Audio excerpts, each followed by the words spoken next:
Radio 1 94.3 presenta Tribuna 1. Tribuna 1. Un espacio dirigido a nuestra comunidad.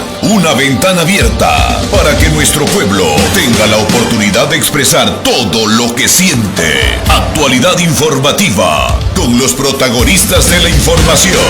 Análisis con comunicadores en busca de la verdad. Aquí presentamos Tribuna 1. Tribuna 1. Tribuna 1. ¿Qué tal amigos? Muy buenos días. Retomando nuestro programa Tribuna 1, hoy sábado 14 de septiembre del 2024, día especial de conmemoración para el departamento de Cochabamba, allá en Bolivia, que está justamente celebrando un aniversario más allá en la capital de Bolivia, Cochabamba. Así que un abrazo para todos nuestros hermanos migrantes también que se encuentran en distintas latitudes del planeta. Retomamos este programa de Tribuna 1. La semana anterior no pudimos estar al aire por falta de energía eléctrica, ya que esto se hace costumbre en el país. Lógicamente creo que estamos acostumbrados de poder tener, ya vivir en esta zozobra los ecuatorianos, y no solo en el tema eléctrico, sino en el tema de justicia, en el tema de la seguridad, en fin, en todos los ámbitos realmente ya nos estamos acostumbrando a vivir lleno de mentiras, lleno de narrativas, en fin. Bueno, vamos a ver, el día de hoy vamos a tratar un tema muy importante, el uso legítimo de la fuerza. Es un tema que ha venido justamente tratando de posicionar el gobierno nacional a través de las Fuerzas Armadas y a través de la Policía Nacional. Para este tema hemos invitado al abogado Nicolás Cobos, quien está junto a nosotros ya presente acá. De la misma forma estará el abogado Stalin Vaca. Él se encuentra en la ciudad de Loja. Vamos a empezar este programa saludando justamente con nuestros invitados. Vamos a iniciar nuestro saludo con el abogado Nicolás Cobos, quien esta mañana para tratar este tema de sumo interés colectivo. Abogado, bienvenido a esta Tribuna 1, a Radio 1 94.3, que le escucha justamente en todo el planeta y el mundo. Buenos días, estimados radioescuchas, y a todo el personal que hace en Radio 1. Y obviamente estamos para esta entrevista que es de vital importancia, dada la trascendencia del tema que nos va a ocupar, como es el uso progresivo de la fuerza en este contexto de violencia y de desinstitucionalización que vive el país. Ok, de la misma forma, a ver si vamos a empezar también nuestra entrevista y nuestro saludo directamente desde la capital lojana con el abogado Stalin Vaca Massa, quien se encuentra en esta oportunidad desde Loja. Adelante, abogado, lo escuchamos. Parece que no nos copia el abogado Stalin Vaca. Buenos días. Bueno, a ver, vamos a tratar de superar este inconveniente. Bueno, como preámbulo, abogado, en la República, en agosto de 2022, en el gobierno del expresidente Guillermo Lasso, entró en vigencia justamente la ley orgánica que regula el uso legítimo de la fuerza, ratificado en la Asamblea Nacional el 7 de junio, luego que el presidente Guillermo Lasso hizo un veto parcial trató de cambiar 21 normas o textos de esta ley, pero la Asamblea Nacional ratificó después con 96 votos y puso en el ejecútese esta nueva ley de uso legítimo de la fuerza. Con este parámetro, abogado, quiero empezar con usted indicándole, a ver, ¿cómo es que funciona esta ley de uso progresivo de la fuerza y en qué medida alcanza justamente al ciudadano común que realmente está en las calles? Bueno, ante todo hay que señalar que el uso progresivo de la fuerza ya estaba establecido en la ley anterior en lo referente al uso progresivo de la fuerza, pero obviamente tenía sus referentes más bien en el Código Penal antes que en la aplicación de las normas en cuanto pues a evitar la convulsión del país, y solamente estaba enfocado para el ámbito delincuencial, es decir, para la delincuencia común. Pero con la nueva ley orgánica sobre que regula el uso legítimo de la fuerza, es que se incorpora otros elementos que tienen que ser combatidos en el ámbito de la delincuencia común, como es, por ejemplo, la delincuencia organizada y la protesta social incorporada como acto de terrorismo, que eso es un elemento nuevo que se incorpora en la nueva ley. A ver, hablemos puntualmente. ¿Cuáles son los elementos que se incorporaron en esta nueva ley, en esta nueva reforma del manual, justamente, que ha solicitado el presidente Noboa con un decreto 371, justamente, en días pasados? ¿Cuáles son las normas y cuáles son qué cambios tuvo y qué alcances tiene justamente estas nuevas reformas que tienen que ver con el uso progresivo de la fuerza? Por ejemplo, los principios rectores. Los principios son normas primarias que se constituyen en referentes para la interpretación, para la ejecución y la evaluación respecto de la aplicación de una norma. Entonces, nosotros observamos, por ejemplo, que lo que no estaba en la ley anterior es de que los principios, por ejemplo, en el artículo 4, que habla de los principios generales de la ley, habla, por ejemplo, en el literal B, agente violento, es la persona que estimula o causa violencia en un contexto o situación determinada. Lo dice todo y no lo dice nada. Todo queda a la interpretación de quien aplica la ley o de las personas de las que quieren hacer uso de la aplicación de la norma. ¿Quién puede ser un agente violento? Puede ser un delincuente común, como puede ser un terrorista, alguien que utiliza, por ejemplo,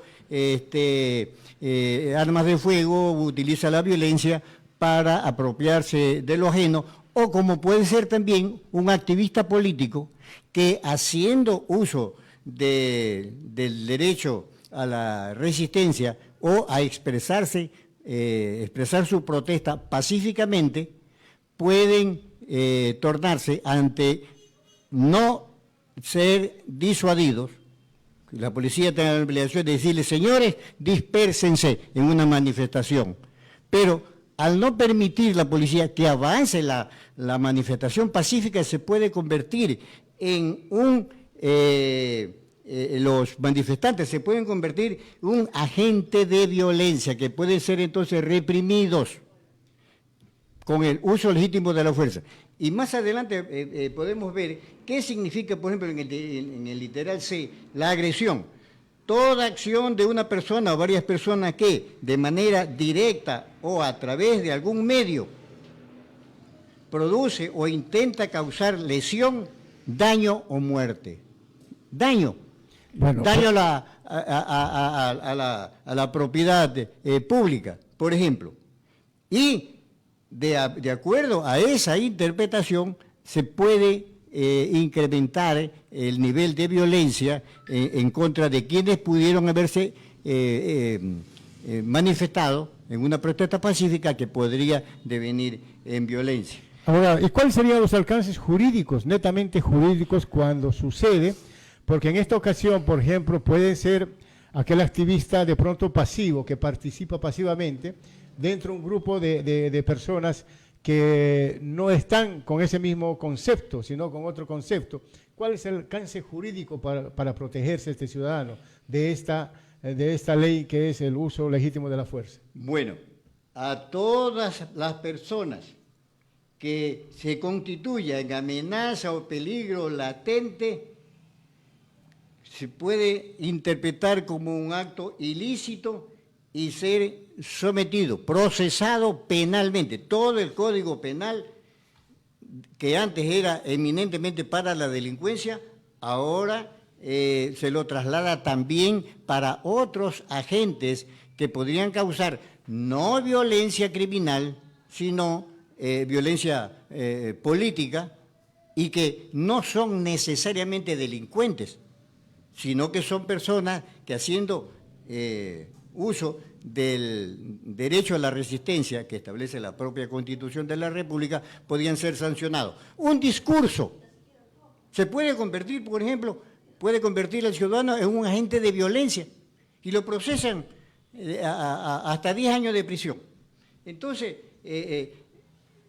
supuestos daños a la propiedad pública, como el juicio que tiene, por ejemplo, Isa, Leonidas Isa.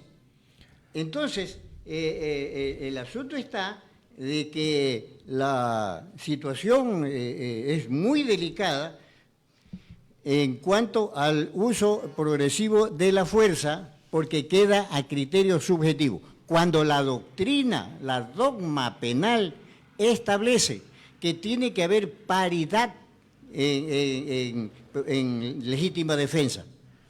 Si es que usted es atacado con un palo, tiene que defenderse con un palo.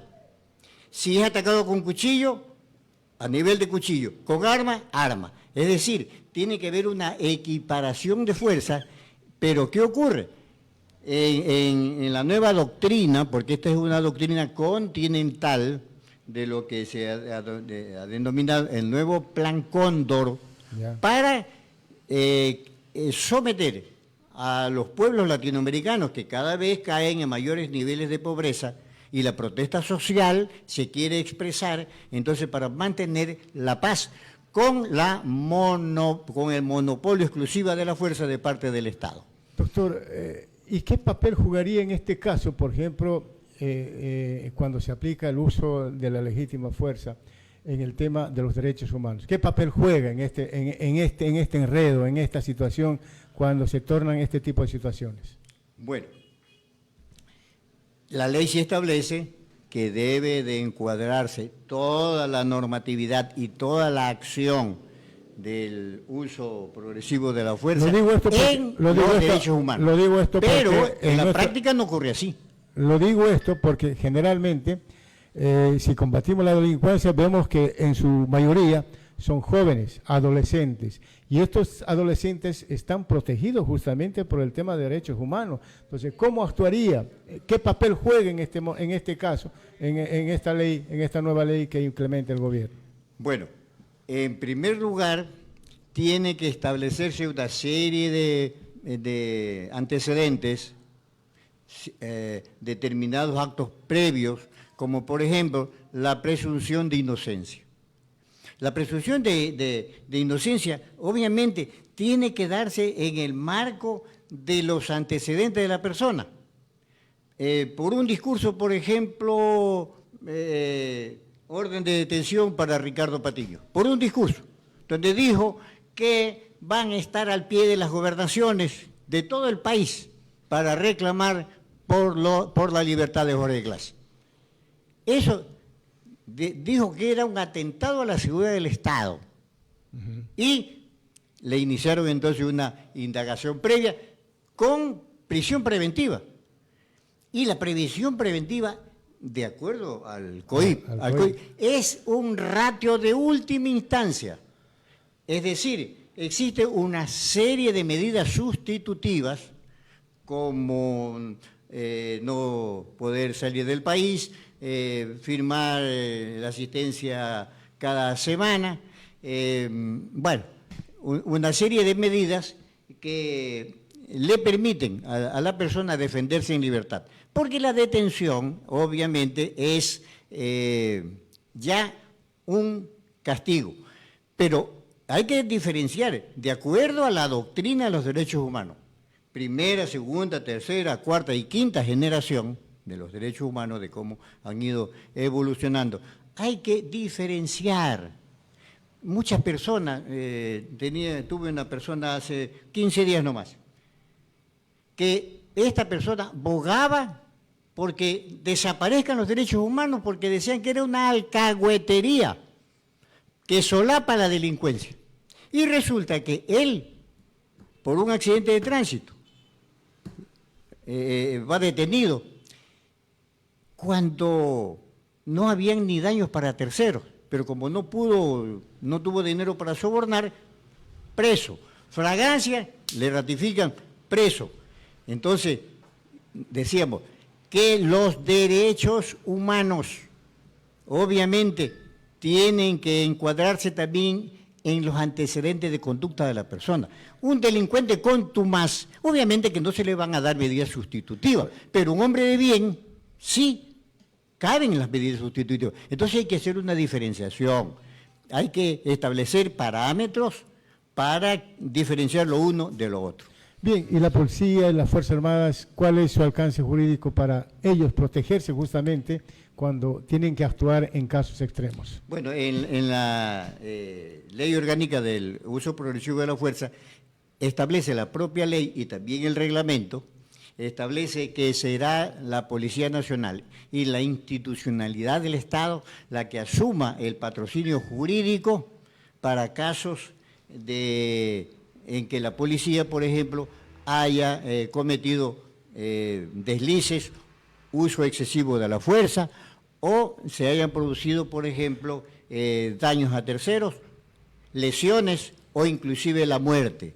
Esto no estaba en la ley anterior y lógicamente de que los propios policías tenían que asumir su propia defensa. Y hay una cuestión en la nueva norma, en la nueva ley, que es la de que los policías, ahora, si es que se presenta un delincuente armado, puede, sin que el delincuente dispare, porque ya existe la amenaza real, puede disparar.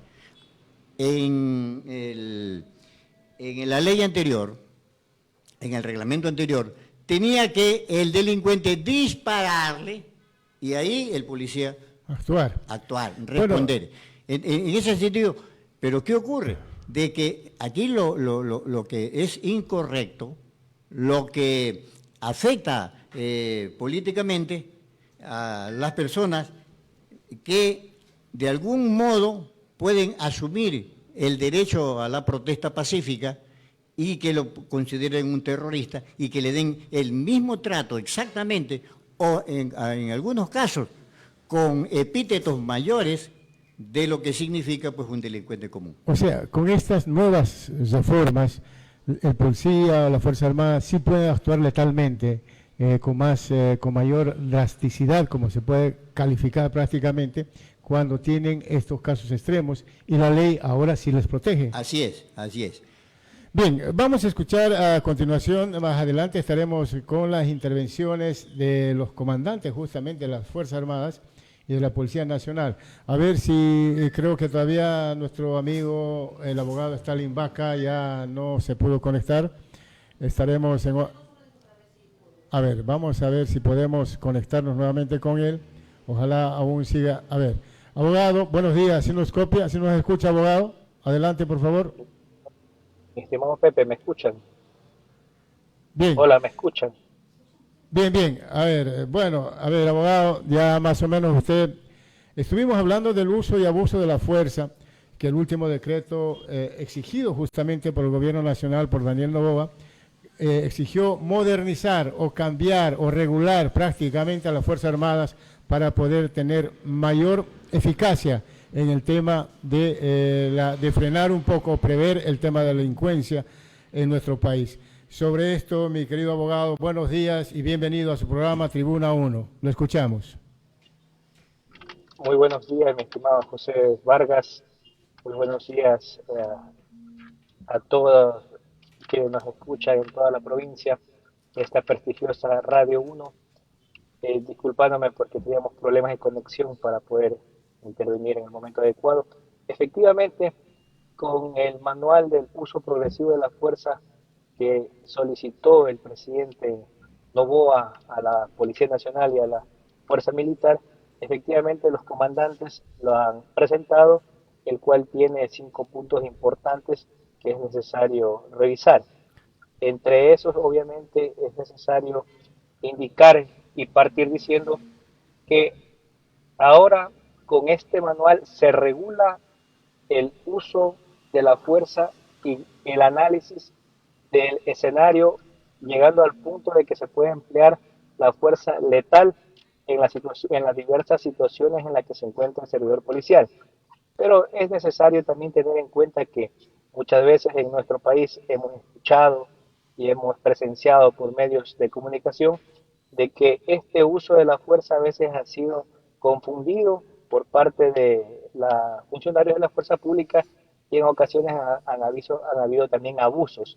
Por lo tanto, es necesario partir de cómo se entiende el uso progresivo de la fuerza. A ver, el uso progresivo de la fuerza debe entenderse como cualquier restricción física que se impone a una persona, desde la que es ejercida con la mano o con un dispositivo de sujeción, hasta el uso de armas de fuego u otros medios letales. Como lo había empezado diciendo, en el manual se establece que se debe analizar el escenario. ¿Quién debe analizar el escenario? Es el servidor público que ejerza la fuerza que esté en ese momento.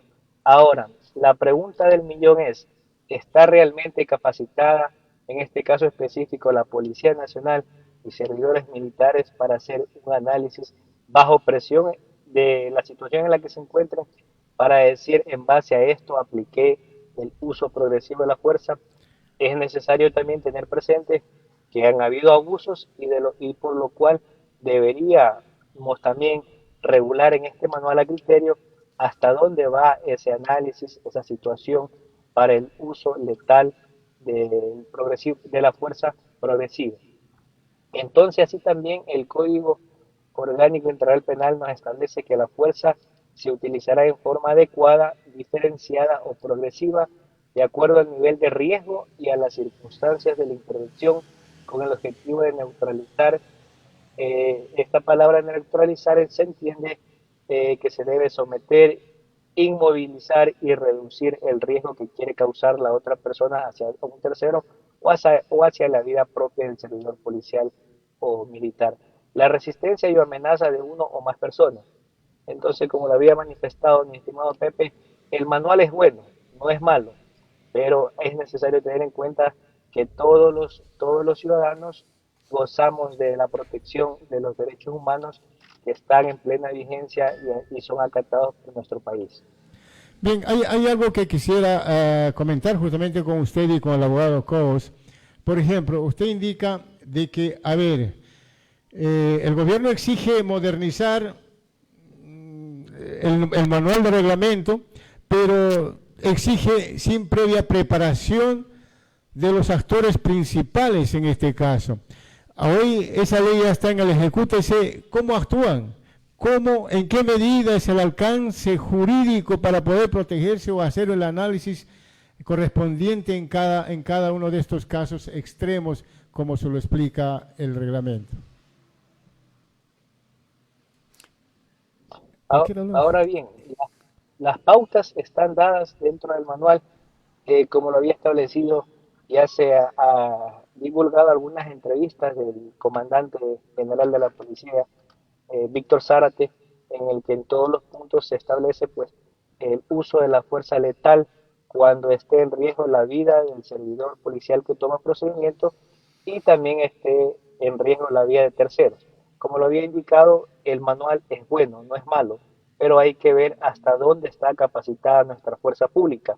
Recordemos que por los canales de a nivel nacional, de difusión nacional sobre noticias, han indicado claramente que los funcionarios carecen primero de infraestructura en los UPC, segundo de armas de dotación, tercero de movilización y también obviamente capacitación. Tal es el caso que recordemos, mi estimado Pepe, que los chalecos que son de vital importancia para proteger la vida del servidor policial se encuentran caducados y hasta la vez todavía no son dotados al 100% los servidores policiales.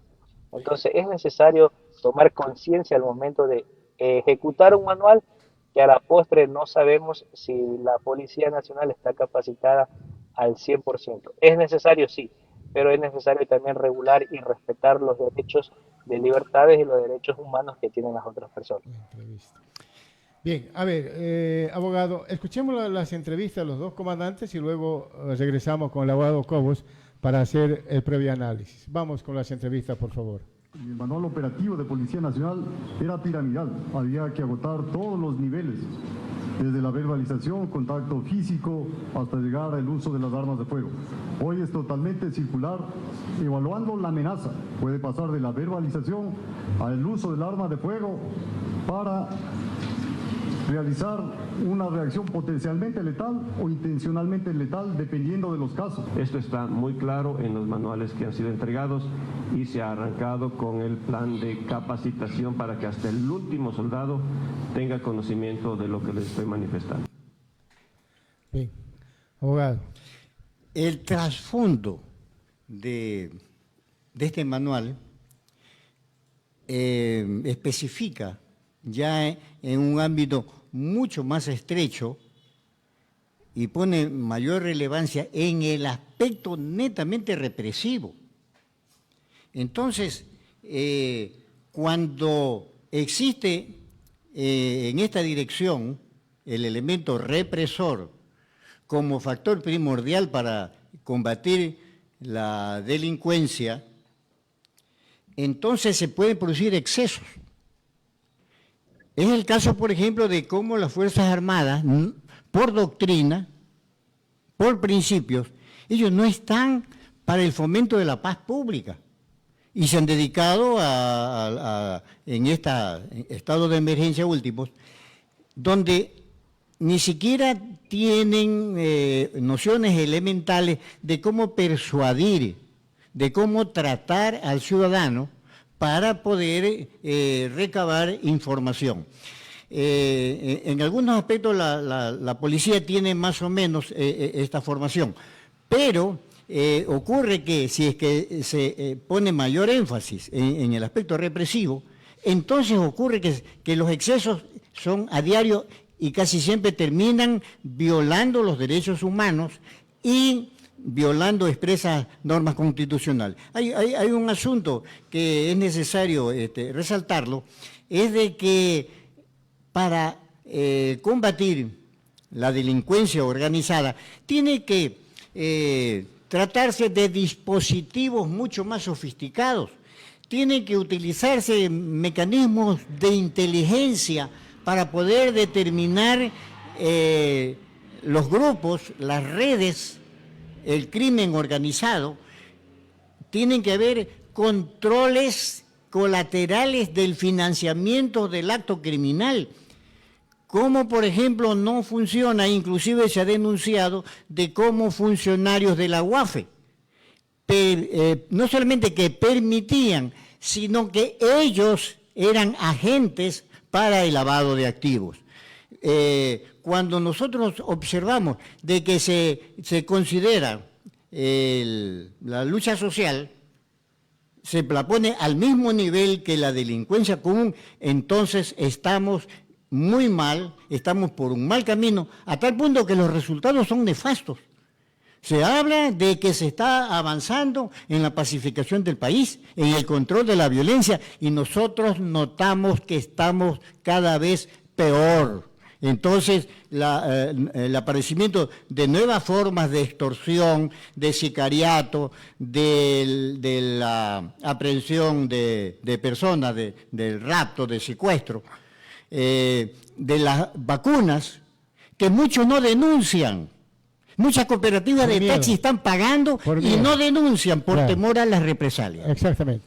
A ver, continuamos con el abogado Stalin Baca desde la capital lojana.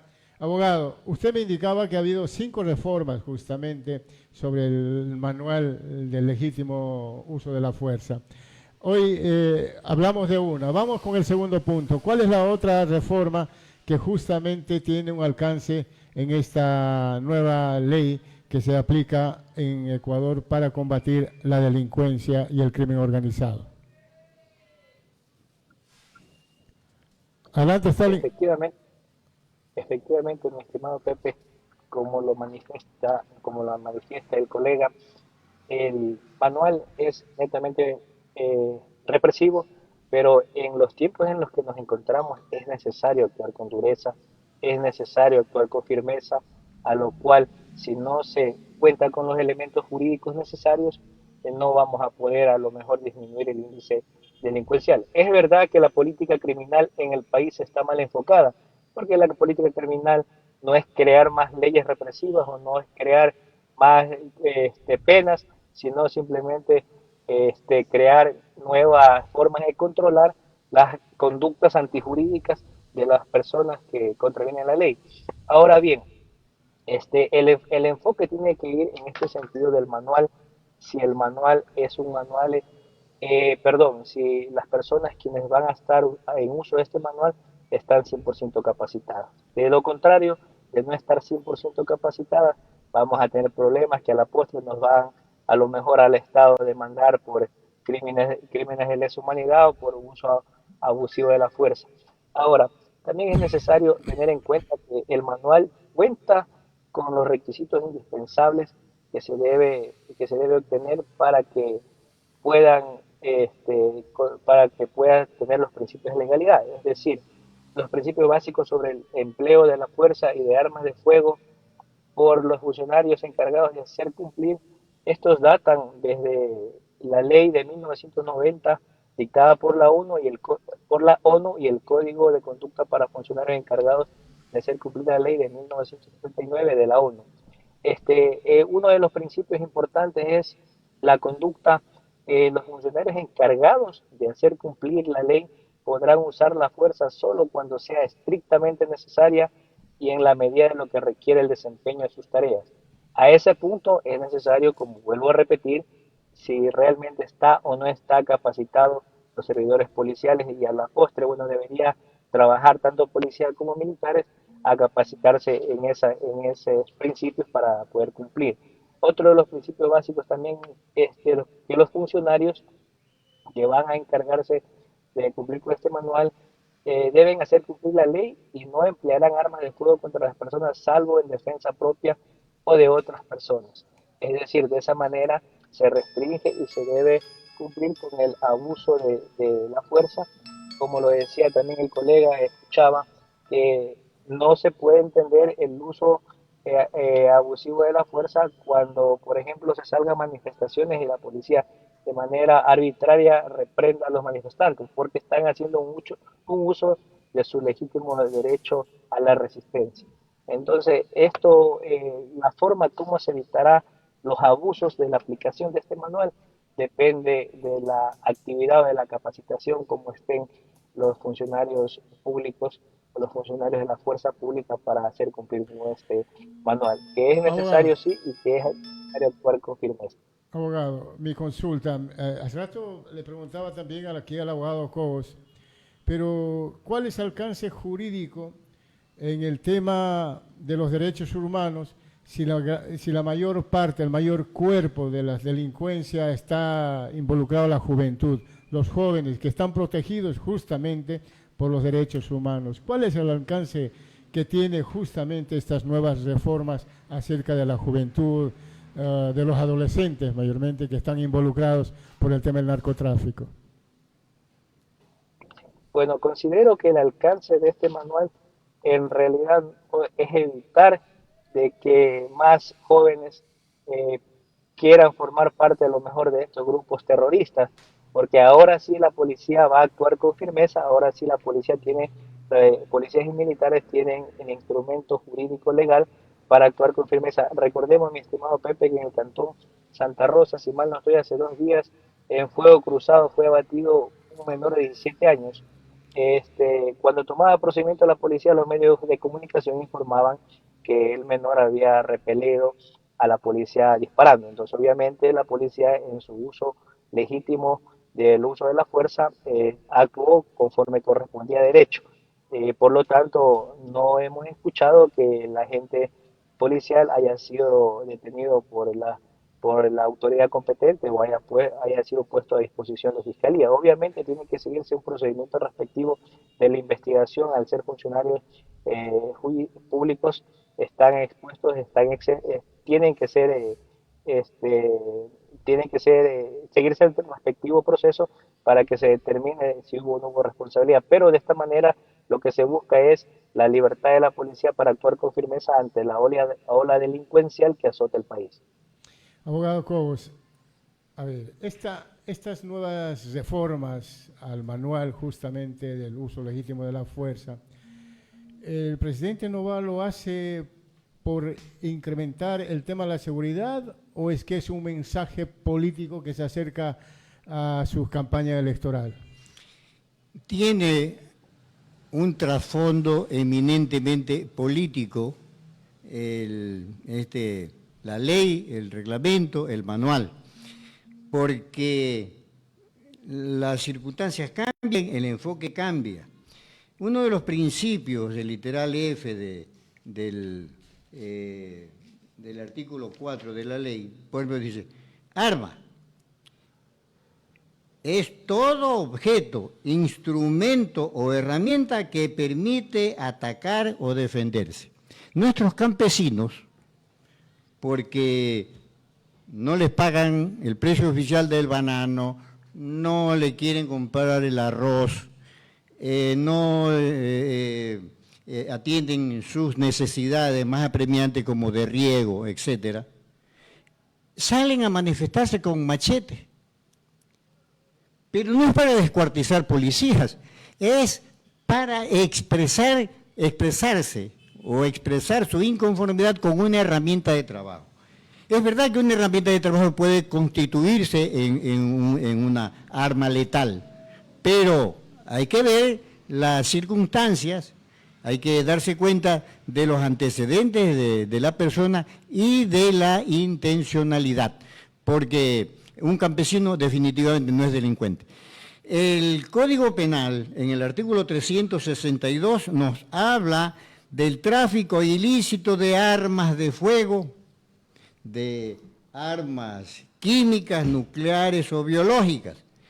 Y, por ejemplo, la persona u organización que tenga en su poder armas, municiones o explosivos, por ejemplo, la minería artesanal utiliza la dinamita, es para realizar actividades que para sobrevivir por la situación de hambre, de extrema pobreza en que se encuentra, tiene que hacer uso de los recursos naturales que se encuentran en el subsuelo para poder sobrevivir.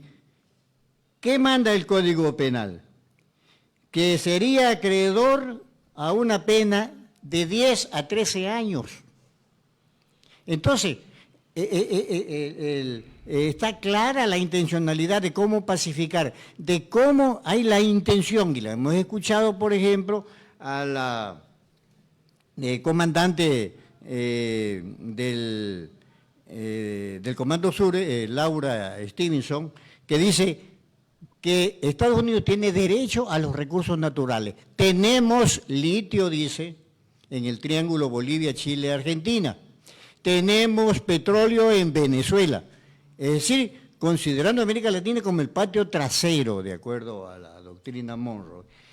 Y apropiarse de estos recursos, pero no podrían utilizarlos nuestros artesanos, nuestros pequeños mineros, que obviamente es tan difícil hacer minería artesanal en el Ecuador, que prácticamente lo consideran al artesano, al minero artesano, como una actividad delincuencial y lo ponen en ese grupo, de tal modo de que sí tiene un trasfondo político el uso progresivo de la fuerza y además porque se da para interpretaciones antojadizas y cualquier manifestación de violencia, porque estas tres, en sus distintas jerarquías, este nivel normativo establece que muy pocas diferenciaciones entre una actividad realmente delincuencial y otra actividad que se puede dar al margen de la ley, de irrespeto a algunas normas, pero que cae más bien en el ámbito de infracciones de carácter administrativo o civiles. Sin embargo, esta normativa lo pone, criminaliza en su totalidad la protesta social. Con la misma pregunta me dirijo al abogado Stalin Baca. Abogado, el gobierno, de acuerdo a su decreto, lo hace institucionalmente para poder proteger a la ciudadanía en su derecho, o es que lo hace como un mensaje de campaña política? Efectivamente, mi estimado Pepe, voy a ser enfático. El gobierno, yo pienso a título personal, que ya ha empezado su campaña política. No lo hace por el tema social, por el tema de controlar el índice delincuencial, porque ya tuvo tiempo para hacerlo. Recordemos que el uso progresivo de la fuerza ya está regulado en el Código Orgánico Integral Penal. El manual de uso progresivo de la fuerza también existía. El manual lo que hace es actualizar, darle más firmeza, darle más fuerza al servidor policial y aclarar más puntos, que en cada instancia en la que se vaya a actuar y que esté en riesgo la vida del servidor policial y la vida de una tercera persona, se actuará con el arma, o se repelerá de manera letal a la persona que está la ley. Entonces claramente está ya un mensaje recién que empezó su campaña política el presidente Noboa, por la cual ya se vendrán más medidas, de las que también lamentablemente son temas políticos que es necesario que, me imagino, como candidato debe realizarlos. En ese sentido, no debería priorizarse, porque no solo como empecé diciendo, no solo es necesario el instrumento jurídico, sino también el instrumento técnico y también las armas que les urge a los policías para poder actuar y realizar su trabajo conforme corresponde. Bien, abogado, queremos llegar justamente ya a su término de despedida desde la capital lojana. Hemos llegado al punto final de nuestra entrevista el día de hoy. Esperemos que el próximo fin de semana trataremos otro tema de gran interés también para la ciudadanía, esperando de que no se vaya la luz, bueno, no se vaya la energía, porque aquí realmente ya no sabemos qué es lo que puede pasar en este país. Su despedida, mi querido abogado Stalin Baca, desde la capital lojana. Estimado Pepe, muchas gracias por el espacio, muchas gracias por considerar a este profesional para estos temas de gran relevancia y de gran importancia. Esperamos haber podido contribuir con un granito de arena para el conocimiento y para aclarar algunas dudas de los ciudadanos de la provincia. Un abrazo grande y muchas gracias.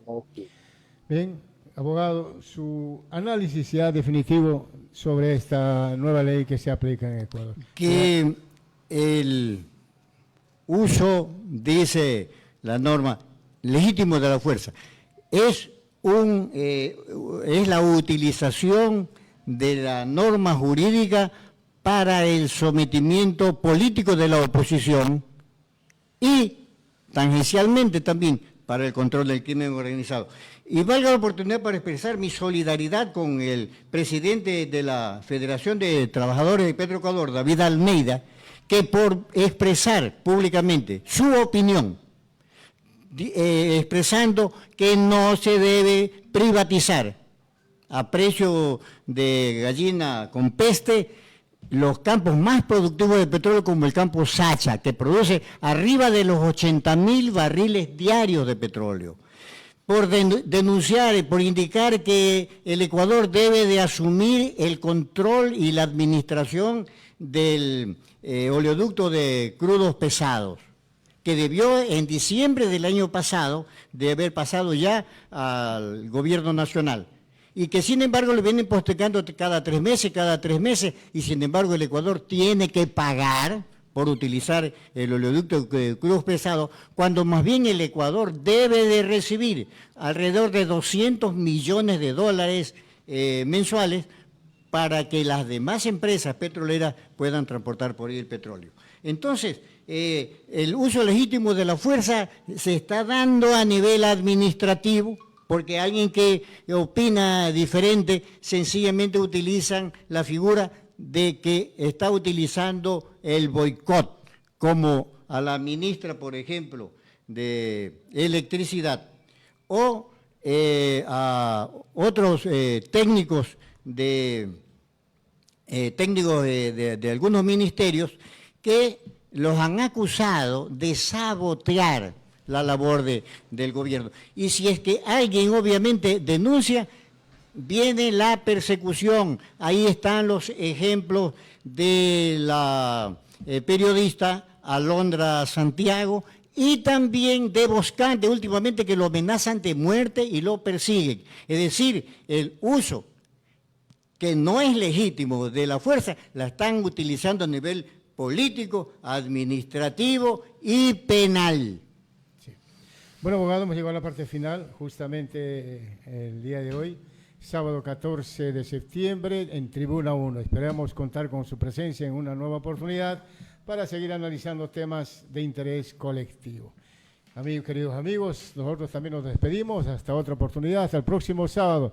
Y queremos decirle al licenciado Enrique Aguilar que se mejore un poco más de la salud, que en este momento se encuentra un poco delicado. Así que con esta situación nos despedimos.